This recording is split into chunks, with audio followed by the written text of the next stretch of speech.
Olá a todos que estão me assistindo. Hoje eu vim aqui para a gente continuar um pouco estudando sobre a série que nós estamos fazendo de Daniel. Para quem não sabe, eu com o meu irmão, nós estamos estudando o livro de Daniel, que é um livro muito importante, e hoje eu vim aqui para poder fazer o capítulo 3 e o capítulo 4 de Daniel. Se você ainda não assistiu o vídeo que nós estamos falando sobre o capítulo 1 e 2, eu recomendo você entrar no nosso canal para estudar eles, porque senão seria mais ou menos como você estudar um livro sem ler primeiro o começo dele e indo direto do meio pro final. Então, para não acontecer isso, eu recomendo que você já assista o vídeo do capítulo 1 e o capítulo 2, para você entender melhor. E hoje, como eu disse, nós vamos estudar o capítulo 3 e 4. Para você não se perder muito, eu vou falar mais ou menos como que vai ser esses vídeos. Nós vamos estudar 1 e 2, um único vídeo. 3 e 4, num vídeo. 5 e 6, num vídeo. E aí, a partir do capítulo 7, nós vamos estudar um capítulo por vídeo. Ou seja, vai ter um vídeo apenas para o capítulo 7, aí um vídeo apenas para o capítulo 8, e vai sendo separado assim, para você poder encontrar melhor e entender como que vai ser. Então, se você ainda não assistiu, ainda não estudou o capítulo 1 e o capítulo 2 de Daniel, eu recomendo que você ainda não assista esse vídeo e primeiro estude esses dois capítulos para você entender melhor. Mas antes da gente começar a estudar, eu queria fazer uma oração para que Deus nos abençoasse. Vamos orar? Senhor meu Deus, muito obrigado pelo dia de hoje, por todos que estão me assistindo. Peço que o Senhor os abençoe, que o Senhor esteja conosco, que o Senhor nos ajude a entender e a prestar bastante atenção nesse livro. Em nome de Jesus. Amém. Ao contrário do que muitas pessoas pensam, que o livro de Daniel não é um livro importante para se estudar.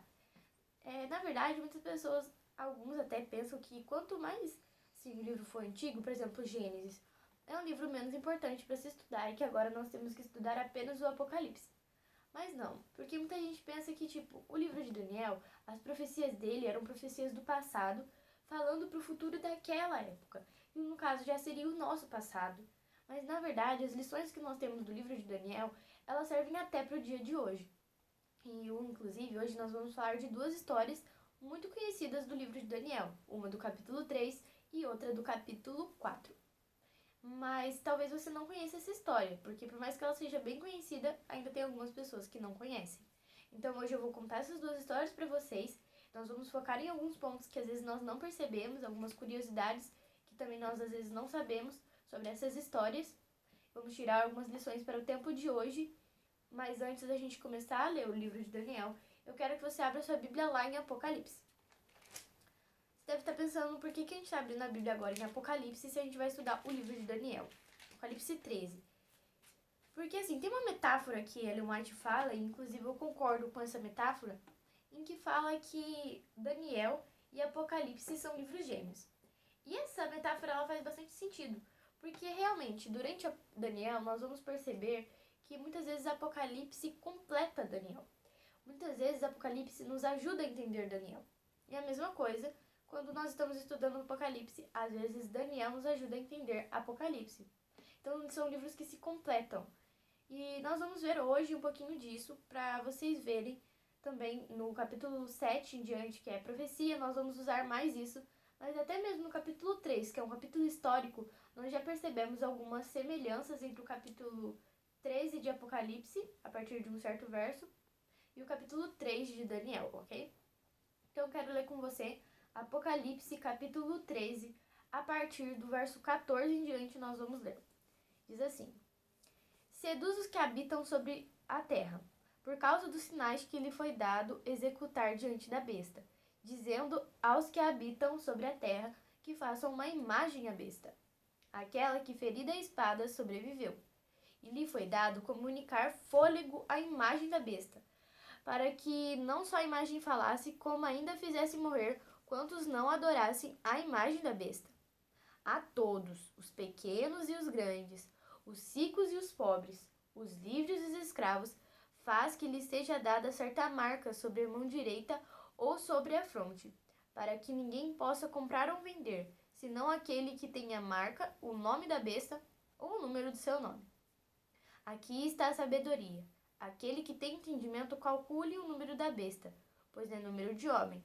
Ora, esse número é 666.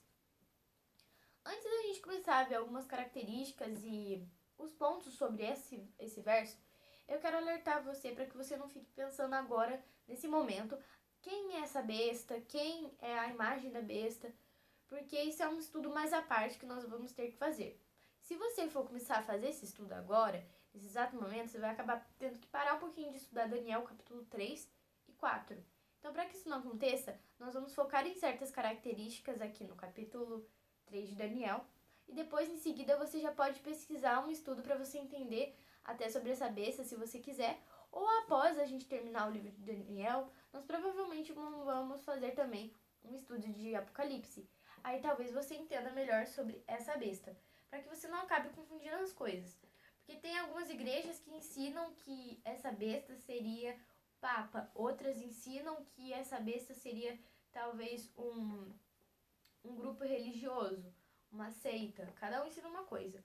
Mas nós temos que ver historicamente e biblicamente falando de quem é essa besta, quem que é essa besta, o que ela é, o que ela faz.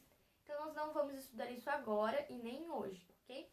Não vai ser nesse vídeo, mas talvez num próximo vídeo. E eu quero focar em algumas características aqui com vocês, alguns pontos. São 3 pontos que nós vamos estudar, nós vamos focar neles agora. O primeiro deles é sobre essa imagem que é dito aqui. Essa imagem, ela não era uma simples imagem. Ela tinha o poder de fazer com que as pessoas a adorassem e quem não a adorasse, ela podia matar essa pessoa. A segunda característica fala que esse poder dessa besta, todos seriam submetidos a esse poder. Independente se a pessoa era livre, se ela era escrava, se ela era muito rica, se ela não dependia da classe social da pessoa, de quem ela era, todos eram submetidos a essa besta. Essa imagem, perdão. E esse terceiro ponto que nós vamos ver aqui é a prevalência do número 6. Então, os 3 pontos. Primeiro, a imagem que pode fazer com que a adorem e mata quem não a adora. Segundo, que seria submetido a todos esse poder dessa imagem. E o terceiro, a prevalência do número 6.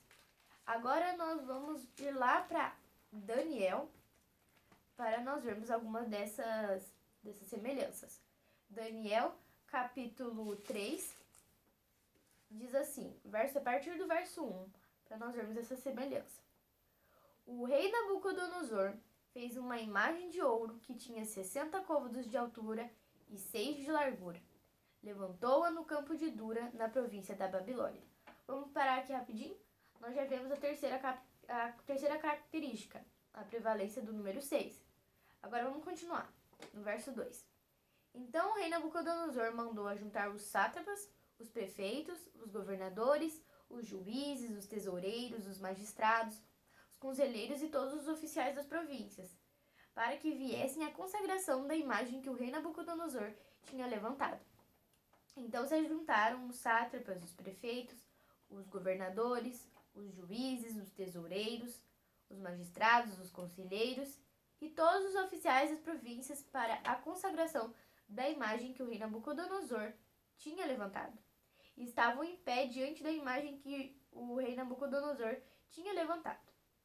Nisto a arauta pregoava em alta voz: ordena-se a vós outros, ó povos, nações e homens de todas as línguas. Vamos parar aqui rapidinho? Então, aqui, de novo, nós já vemos a próxima característica, que é a segunda característica, que nós vimos também na passagem de Apocalipse, em que eram a todos os homens. E não era restrito por nação, por língua, não era restrito por isso, era apenas todos os homens que eram submetidos a isso. Mas vamos continuar que ainda falta a primeira característica, é a única que está faltando. Verso 5. No momento em que ouvirdes o som da trombeta, do pífaro, da harpa, da cítara, do saltério, da gaita de folhas e de toda sorte de música, vos prostrareis e adorareis a imagem de ouro que o rei Nabucodonosor levantou.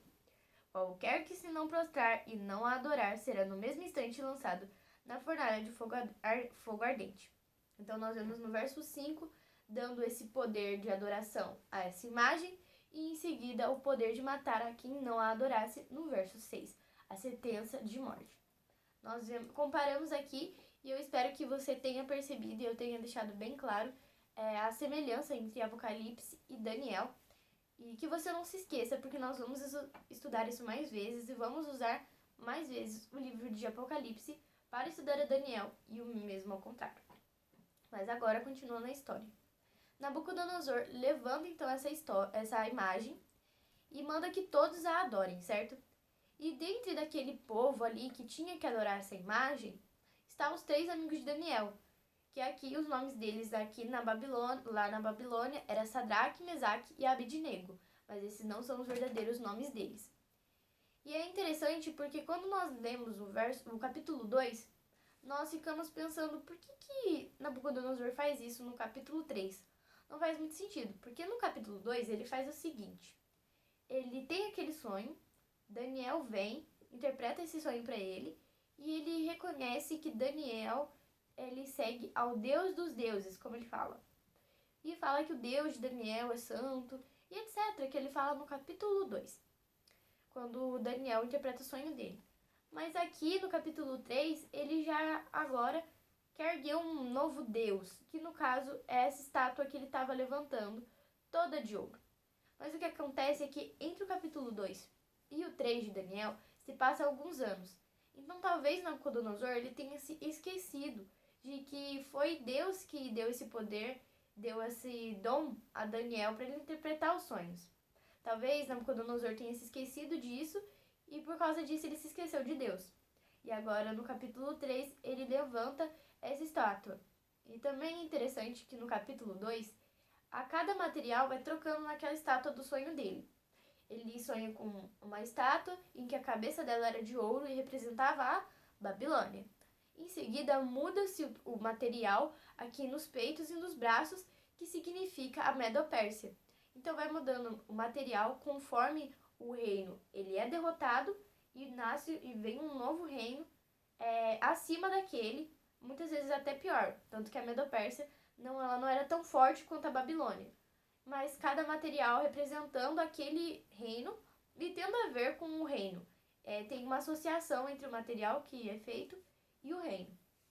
E aqui Nabucodonosor, no capítulo 3, ele faz então uma imagem toda de ouro, simbolizando como se Babilônia ela nunca fosse ser derrotada por mais nenhum outro reino. Porque esse era o desejo de Nabucodonosor. Ele nunca queria parar de reinar, também não queria que o reino dele acabasse. E isso era um desejo pecaminoso, porque ele estava indo contra a vontade de Deus. Talvez sem perceber, mas a vontade de Deus era aquela, tanto que ele mostra para Nabucodonosor em sonho. Mas Nabucodonosor não aceita e quer construir essa estátua e ainda obrigar as pessoas a adorá-la. Mas os 3 amigos de Daniel estão no meio desse povo e eles decidem firmemente, assim como no capítulo 1 eles decidem firmemente não se contaminar com as iguarias do rei, agora no capítulo 3 eles decidem firmemente não adorar a essa estátua de ouro que o rei Nabucodonosor levantou. E obviamente o rei Nabucodonosor ele fica muito irritado com os 3 jovens. E ao contrário do que muitos pensam, eles não sabiam que eles iriam ser livrados por Deus. Porque no decorrer da história, na verdade, Deus os livra, mas eles não tinham essa certeza. No verso 16, eles estão respondendo ao rei Nabucodonosor, porque o rei Nabucodonosor meio que ainda dá mais uma chance, assim, para Sadraque, Mesaque e Abidnego, deles ainda pararem, deles negarem o seu Deus e adorarem a uma estátua de ouro. Mas eles não fazem isso, eles querem adorar a Deus. E eles não fazem de adorar a Deus porque eles sabem que vão ser livrados. Pelo contrário, eles nem têm essa certeza. Eles fazem isso porque eles amam a Deus. Porque eles não querem decepcionar a Deus. Porque eles não querem deixar Deus triste. Porque eles amam a Deus. Essa é a diferença. E no verso 16, 17 e 18, eles estão respondendo a isso que Nabucodonosor tinha falado. E eles dizem o seguinte: responderam Sadraque, Mesaque e Abidnego ao rei: Ó Nabucodonosor, quanto a isto não necessitamos de te responder. Se o nosso Deus, a quem servimos, quer livrar-nos, ele nos livrará da fornalha de fogo ardente e das tuas mãos, ó rei. Se não, fica sabendo, ó rei, que não serviremos a teus deuses, nem adoraremos a imagem de ouro que levantaste. Eles não sabiam se Deus ia livrá-los, mas mesmo que Deus não livrá-los e eles morressem para a fornalha de fogo, enquanto eles estivessem morrendo, eles não se arrependeriam de não terem adorado a imagem de ouro. Porque eles não só respeitavam a vontade de Deus, como eles aceitavam e concordavam com aquilo que Deus mandasse. Porque eles entendiam que o plano de Deus era maior do que o deles, que Deus ele conhecia bem mais do que eles. Deus tinha maior entendimento sobre eles do que eles mesmos tinham sobre si. E eles entendem a vontade de Deus, respeitam e aceitam a vontade de Deus para eles, mesmo que significasse morrer. E o rei Nabucodonosor, como diz no verso 19, se encheu de fúria e, transtornado o aspecto do seu rosto, contra Sadraque, Mesaque e Abidnego, ordenou que se acendesse a fornalha 7 vezes mais do que se costumava. Então aqui vemos que ele ficou tão irritado que ele até aumenta, ele deixa mais quente ainda a fornalha. Uma forma de botar medo também em Sadraque, Mesaque e Abidnego e também de se vingar, de descontar a raiva que ele estava naquele momento. E é legal quando nós vamos lendo o fato de que a passagem ela tenta deixar o mais claro possível que a fornalha estava acesa, para a gente não ter dúvidas que foi um milagre que Deus fez. Que Deus literalmente salvou a Sadraque, Mesaque e Abidnego. Para nós termos essa certeza, ela deixa mais de uma vez escrita e nós vamos ver que toda hora vai falar que a fornalha está acesa. Eu quero ler com vocês para vocês perceberem isso. Vamos ler o verso 20 em diante. Ordenou aos homens mais poderosos que estavam no seu exército que atassem a Sadraque, Mesaque e Abidnego e que os lançassem na fornalha de fogo ardente. Então estes homens foram atados com os seus mantos, suas túnicas e chapéus e suas outras roupas, e foram lançados na fornalha sobremaneira acesa. Porque a palavra do rei era urgente e a fornalha estava sobremaneira acesa. As chamas dos fogos mataram os homens que lançaram de cima para dentro a Sadraque, Mesaque e Abidnego. Eu quero parar aqui para comentar uma coisa com você. Antes de eu reestudar essa passagem, eu não tinha percebido o fato de que as pessoas que lançaram a Sadraque, Mesaque e Abidnego na fornalha, eles morreram. Os que eles jogaram de cima para dentro. Então tava a fornalha, eles jogaram assim a Sadraque, Mesaque e Abidnego e eles mesmos morreram. Eu nunca tinha percebido essa parte da passagem. E olha que eu já tinha visto várias e várias vezes essa história. Então, quando eu fui preparar aqui para mim poder estudar com vocês isso, e eu tinha lido essa passagem, eu nunca tinha percebido isso. E eu achei muito interessante esse fato. Mas eu quero continuar aqui lendo a partir do verso 23, que eu parei aqui. Diz assim: Estes 3 homens, Sadraque, Mesaque e Abidnego, caíram atados dentro da fornalha sobre maneira acesa. Então o rei Nabucodonosor se espantou e se levantou depressa, e disse aos seus conselheiros: Não lançamos nós 3 homens atados dentro do fogo? Responderam ao rei: É verdade, ó rei. Tornou ele e disse: Eu, porém, vejo 4 homens soltos, que andam passeando dentro do fogo, sem nenhum dano. E o aspecto do quarto é semelhante a um filho dos deuses.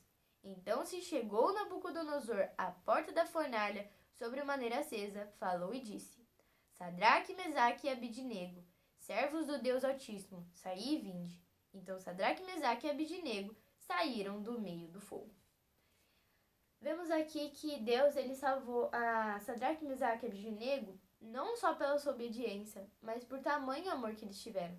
E o próprio Nabucodonosor percebe que o próprio Deus veio para ajudar os seus servos. E é legal ele falando aqui ao filho dos deuses, porque ele acreditava em mais de um Deus. Eu acredito num Deus só, que é o Deus que está falando aqui, o Deus que livrou Sadraque, Mesaque e Abidnego. É nele que eu acredito, no Deus da Bíblia. Mas ainda tem gente hoje que acredita em mais de um Deus. E Nabucodonosor acreditava em mais de um Deus, mas ele percebe ali que o quarto homem que estava com eles não era um simples homem, era o próprio Filho de Deus. E é legal que durante várias passagens que nós lemos na Bíblia, em que ocorrem problemas aqui na Terra, geralmente Jesus ele manda o seu anjo para ajudar essas pessoas que precisam de ajuda aqui na Terra, os servos de Deus. Mas nesse caso, o próprio Jesus vem para poder ajudá-los. Olha que interessante, que o amor que eles tiveram para com Deus foi retribuído com o mesmo tanto de amor que Jesus teve para com eles, de ir lá e eles conseguiram até passear dentro do fogo.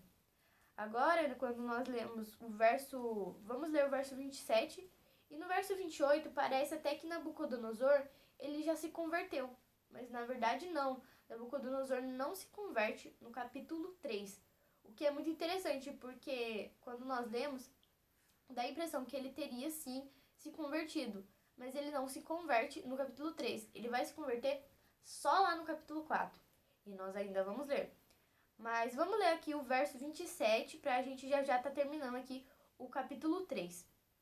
Diz assim: ajuntaram-se os sátrapas, os prefeitos, os governadores e conselheiros do rei, e viram que o fogo não teve poder algum sobre os corpos destes homens, nem foram chamuscados os cabelos da sua cabeça, nem os seus mantos se mudaram, nem cheiro de fogo passara sobre eles. Falou Nabucodonosor e disse: bendito seja o Deus de Sadraque, Mesaque e Abidnego, que enviou seu anjo e livrou os seus servos, que confiaram nele, pois não quiseram cumprir a palavra do rei, preferindo entregar o seu corpo a servirem e adorarem a qualquer outro Deus, senão o seu Deus. Portanto, faça um decreto pelo qual todo povo, nação e língua que disser blasfêmia contra o Deus de Sadraque, Mesaque e Abidnego seja despedaçado, e as suas casas sejam feitas em monturo, porque não há outro Deus que possa livrar como este. Então o rei fez prosperar a Sadraque, Mesaque e Abidnego na província da Babilônia. Uma curiosidade também para vocês é que algumas pessoas se perguntam por que talvez Nabucodonosor tenha feito isso. Uma das coisas é que ele também não queria que o seu reino passasse, então talvez aquela estátua significasse isso. Mas vai um pouco mais além quando a gente entra um pouco na história, em que nós vimos que, numa parte da história, os soldados de Nabucodonosor, eles não queriam que Nabucodonosor fosse mais rei.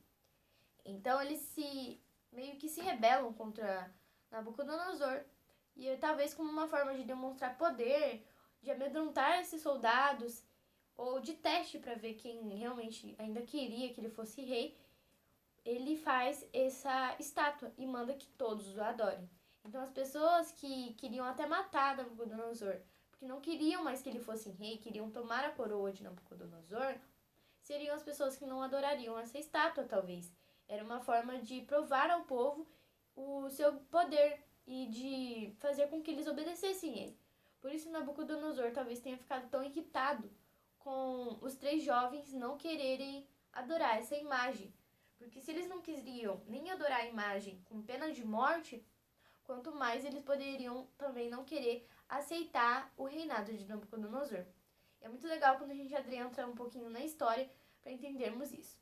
E antes de irmos para o capítulo 4, logo ver a conversão de Nabucodonosor, eu quero responder mais uma pergunta também, que bastante gente tem sobre o capítulo 3, que é: onde estava Daniel onde isso aconteceu? E a realidade, gente, é que na verdade não nos fala na Bíblia onde ele estava. Mas nós podemos pensar assim o seguinte: no capítulo 2, Nabucodonosor, após Daniel ter interpretado o sonho, ele coloca Daniel com um papel muito importante na província de Babilônia. Talvez ele estivesse resolvendo algum dos negócios do rei, com outros reis, algo do tipo, resolvendo alguma coisa ali da província da Babilônia, e estivesse ocupado, estivesse de viagem. Eu não sei, mas não é dito aqui. Mas poderia ser algo do tipo assim, já que não é citado Daniel na história. E nós imaginamos que quando nós somos amigos de uma pessoa, geralmente nós queremos livrar aquelas pessoas, tentar ajudá-los, e provavelmente se Daniel estivesse ali, teria sido citado aqui, e não é. Então nós podemos imaginar que talvez eles estivessem de viagem, algo do tipo. E eu quero ir com você agora para o capítulo 4. O capítulo 4, ele é um capítulo meio que triste, mas ao mesmo tempo é um capítulo feliz. É um capítulo bom, porque na verdade acontece algo ruim com Nabucodonosor, um castigo de Deus a Nabucodonosor, mas que na verdade faz ele melhorar, ele se converter. Enfim, Nabucodonosor se converte agora no capítulo 4. Uma outra coisa interessante é que o capítulo 4 ele é escrito pelo próprio Nabucodonosor. Então nós não vemos uma narrativa sobre o que aconteceu. Nós vemos escrito em primeira pessoa. Nós podemos até entender um pouquinho dos pensamentos de Nabucodonosor. É muito interessante isso. E eu não vou ler o capítulo inteiro, eu vou ler com vocês, porque aqui Nabucodonosor tem um sonho, então eu vou ler esse sonho com vocês. Eu vou contar para vocês a interpretação desse sonho, segundo o que está escrito na Bíblia, a interpretação que Daniel fez. Eu só vou repetir ela para vocês, para a gente agilizar um pouco e não ficar muito tempo só lendo. Nós vamos ver um pouquinho também das lições, dessa história, e da conversão, enfim, de Nabucodonosor. Mas vamos ler aqui o sonho que Nabucodonosor teve. O que acontece, outra coisa legal é que ele tem esse sonho, ele chama todos os caldeus, assim como no capítulo 2, ele chama todos os caldeus, magos, encantadores, e só por último ele vai chamar Daniel, ao invés dele direto chamar Daniel, já que ele sabia que Daniel poderia interpretar o sonho dele. Mas ele então faz isso, ele tem esse sonho que perturbam ele. E eu vou ler com vocês o sonho dele. A partir do verso 10 começa a contar o sonho de Nabucodonosor. Eram assim as visões da minha cabeça quando eu estava no meu leito. Eu estava olhando e vi uma árvore no meio da terra, cuja altura era grande. Crescia a árvore e se tornava forte, de maneira que a sua altura chegava até o céu, e era vista até os confins da terra. A sua folhagem era formosa e o seu fruto abundante. E havia nela sustento para todos. Debaixo dela os animais do campo achavam sombra, e as aves do céu faziam morada nos seus ramos, e todos os seres viventes se mantinham dela. No meu sonho, quando eu estava no meu leito, vi um vigilante, um santo que descia do céu, clamando fortemente e dizendo: derribai a árvore, cortai-lhe os ramos, derriçai-lhe as folhas, espalhai o seu fruto, afugentem-se os animais de debaixo dela, e as aves dos seus ramos.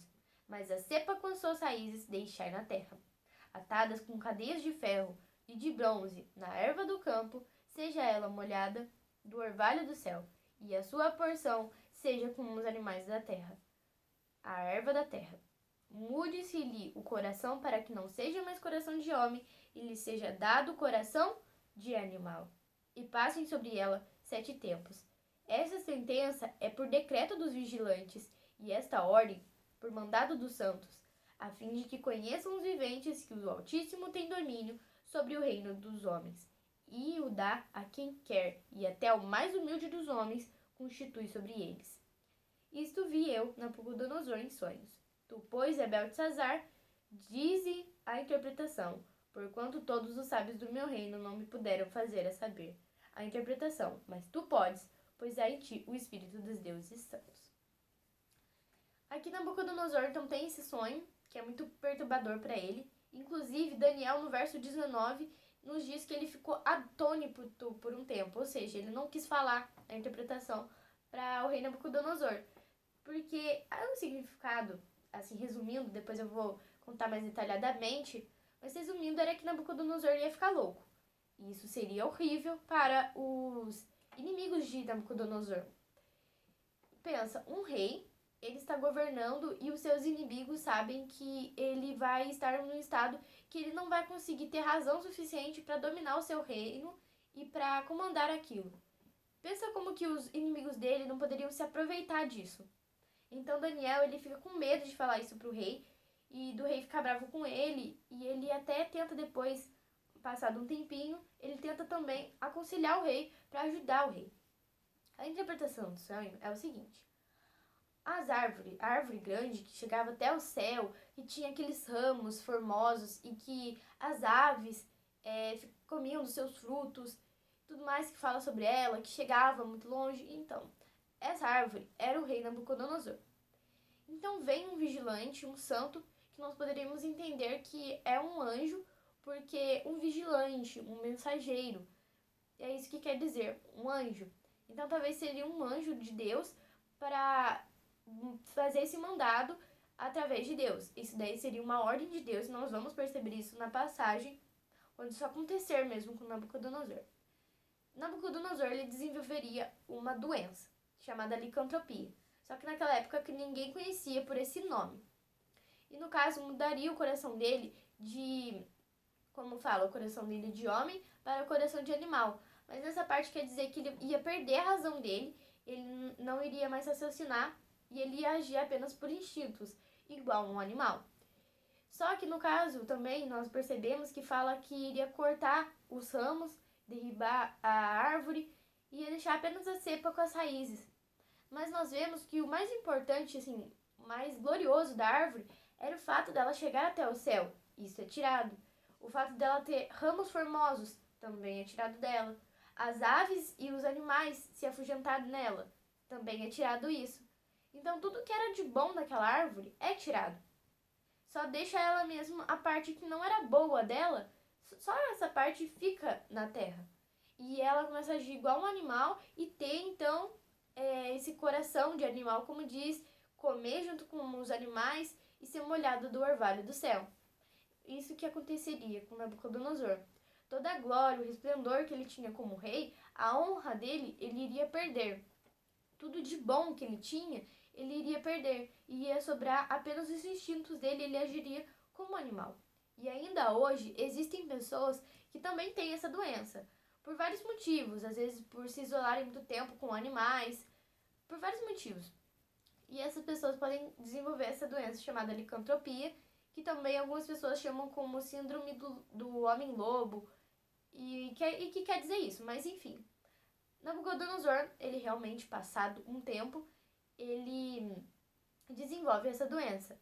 E uma coisa importante também no sonho dele é que se passaria 7 tempos e Nabucodonosor, ele pararia, ele voltaria a ter a sua razão e o seu resplendor. E é exatamente isso que acontece. No verso 28, eu vou ler aqui com vocês. Na verdade, vamos ler o verso 27 para a gente ver o conselho de Daniel para com o rei. Olha como que Daniel estava sendo amigo do rei. Portanto, ó rei, aceita o meu conselho e põe termo pela justiça em teus pecados e em tuas iniquidades, usando de misericórdia para com os pobres, e talvez se prolongue a tua tranquilidade. Todas essas coisas sobrevieram ao rei Nabucodonosor ao cabo de 12 meses. Passeando sobre o palácio real da cidade de Babilônia, falou o rei e disse: Não é esta a grande Babilônia que eu edifiquei para a casa real com o meu grandioso poder e para a glória da minha majestade? Falava ainda o rei quando desceu uma voz do céu: A ti se diz, ó rei Nabucodonosor, já passou de ti o reino, serás expulso de entre os homens, e a tua morada será com os animais do campo. E far-te-ão comer ervas como os bois, e passar-se-ão 7 tempos por cima de ti, até que aprendas que o Altíssimo tem domínio sobre o reino dos homens, e o dá a quem quer. No mesmo instante se cumpriu a palavra sobre Nabucodonosor, e foi expulso de entre os homens, e passou a comer erva como os bois. O seu corpo foi molhado do orvalho do céu, até que lhes cresceram os cabelos como as penas da águia, e as suas unhas como as das aves. Mas ao fim daqueles dias, eu, Nabucodonosor, levantei os olhos ao céu, tornou-me a vir o entendimento, e eu bendisse o Altíssimo, e louvei, e glorifiquei ao que vive para sempre, cujo domínio é sempre eterno, e cujo reino é de geração em geração. Antes da gente continuar lendo aqui, eu quero prestar atenção numa parte. No verso 28, nós vemos que é alguém narrando Nabucodonosor, porque provavelmente ele já não estava mais com a razão para escrever ali nesse livro sobre o que tinha acontecido com ele. Então, alguém narrando o que aconteceu com ele, que provavelmente era Daniel que escreveu aqui. Mas no verso 34, quando fala que ele voltou a ter a razão, quando fala que ao fim daqueles dias voltou a ter o entendimento, é o próprio Nabucodonosor que está escrevendo. Tanto que ele diz: Mas ao fim daqueles dias, eu, Nabucodonosor, levantei os olhos ao céu e tornou-me vir ao entendimento. Nós percebemos que Nabucodonosor ele teve 12 meses, um ano, para seguir o conselho de Daniel. Mas mesmo assim, ele por soberba que ele acabou desenvolvendo essa doença, que foi um tipo de castigo. Por quê? Quando ele estava ali andando pelo palácio e ele olha, ele fala que ele construiu para a sua majestade. Ele fala: Não é esse o reino que eu construí para a minha majestade e com meu grandioso poder? Nesse momento ele tem uma espécie de soberbo, um orgulho, que não é um orgulho bom, é um orgulho ruim. Existe também um orgulho bom, que é quando nós nos orgulhamos de alguém que nós amamos muito, ou nos orgulhamos de ter conseguido algo. Tem a diferença entre isso e o orgulho, em que a pessoa ela se sente melhor que os outros, em que ela se coloca como o centro de tudo, egocentrismo. Então, quando isso acontece, gente, isso é algo muito ruim, é um sentimento muito ruim. E Deus ele estava tentando livrar Nabucodonosor daquilo. Deus ele estava sendo bom com Nabucodonosor. Mas assim como muitos hoje, Nabucodonosor poderia ter se irado contra Deus, quando ele voltou a ter o entendimento, ele podia muito bem ter ficado irritado com Deus e não aceitado o que Deus fez para ele. Mas ao contrário disso, não. Nabucodonosor, ele entende que o que Deus fez para ele era para ajudá-lo, era para ensiná-lo. E foi realmente o que aconteceu. Foi nesse momento em que Nabucodonosor, ele se converteu. Quero ler agora com vocês no verso 35 e diante, para nós continuarmos vendo o que Nabucodonosor fala sobre Deus, ó. Todos os moradores da terra são por ele reputados em nada, e segundo a sua vontade, ele opera com o exército do céu. E os moradores da terra, não há quem lhe possa deter a mão, nem lhe dizer, que fazes? Tão logo me tornou a vir o entendimento, também para a dignidade do meu reino. Tornou-me a vir a minha majestade e o meu esplendor. Buscaram-me os meus conselheiros e os meus grandes. Fui restabelecido no meu reino, e a mim se me ajuntou extraordinária grandeza. Agora, pois, eu, Nabucodonosor, louvo, exalço e glorifico ao Rei do céu, porque todas as suas obras são verdadeiras e os seus caminhos justos, e pode humilhar aos que andam na soberba. Então ele entende esse castigo, que foi um ensinamento, na verdade, de Deus para com ele, funciona, e ele consegue entender que ele estava sendo soberbo. Ele aprende agora com Deus, e então ele se converte a Deus nesse momento. Tanto que ele passa, como ele diz, a adorar, a louvar e exalçar o nome de Deus. E mesmo depois que ele tem de volta todo o resplendor dele, ele já não olha para aquilo como o mais importante. Ele ainda vê aquilo como algo que ele ganhou de Deus, uma dádiva de Deus. O importante para ele mesmo é glorificar e exalçar o nome de Deus, porque agora, como ele aprendeu, Deus ele pode refutar as pessoas em nada. E que isso pode ainda continuar sendo pra gente. Nós não aprendemos só que nós não podemos ter soberba com essa passagem. Essa é uma das principais aprendizados que nós temos, que nós não devemos ser soberbos. Mas um outro aprendizado é que Deus ele faz o que ele quiser. Deus, nós não, como diz aqui, ninguém pode ir perguntar a Deus, que fazes? Porque Deus ele faz o que ele quiser, e nós temos que entender que isso não é apenas respeitar a vontade de Deus. Entender que a vontade dele, muitas das vezes, vai ser melhor até para nós, por mais que não pareça no começo, assim como foi para Nabucodonosor. Espero que tenha sido esse estudo, que você possa ter compreendido bastante. Se restou alguma dúvida, eu peço que você comente também. Talvez eu faça um vídeo respondendo essas dúvidas, ou responda através dos comentários mesmo. Eu também peço que você deixe o seu gostei, que você se inscreva para você possa ver os próximos vídeos. É bom deixar o gostei porque isso influencia muito, porque senão parece que as pessoas nem assistiram o vídeo, não entenderam, não gostaram. A gente não consegue saber se vocês entenderam bem sobre o vídeo, se restou alguma dúvida. Por isso que eu peço isso para vocês, tá bom? E agora que nós vamos terminar, eu quero fazer uma oração. Senhor meu Deus, muito obrigado pelo estudo que nós tivemos hoje. Peço que o Senhor abençoe essa pessoa, que ela possa continuar tendo essa vontade no coração dela de estudar sobre Daniel, de estudar a sua palavra, que o Senhor esteja com ela sempre, não só agora que nós estamos estudando, mas também em outros momentos. Que o Senhor abençoe muito, e também a mim, para que eu possa estar ensinando através da sua palavra a essas pessoas. Esse que eu peço e agradeço, em nome de Jesus. Amém. E lembre-se que no próximo vídeo nós vamos estudar o capítulo 5 e o 6 de Daniel, e a partir dele já é profecia, então fica bem ligado aqui que nós vamos estudar várias coisas legais nos próximos vídeos, tá bom? E até mais!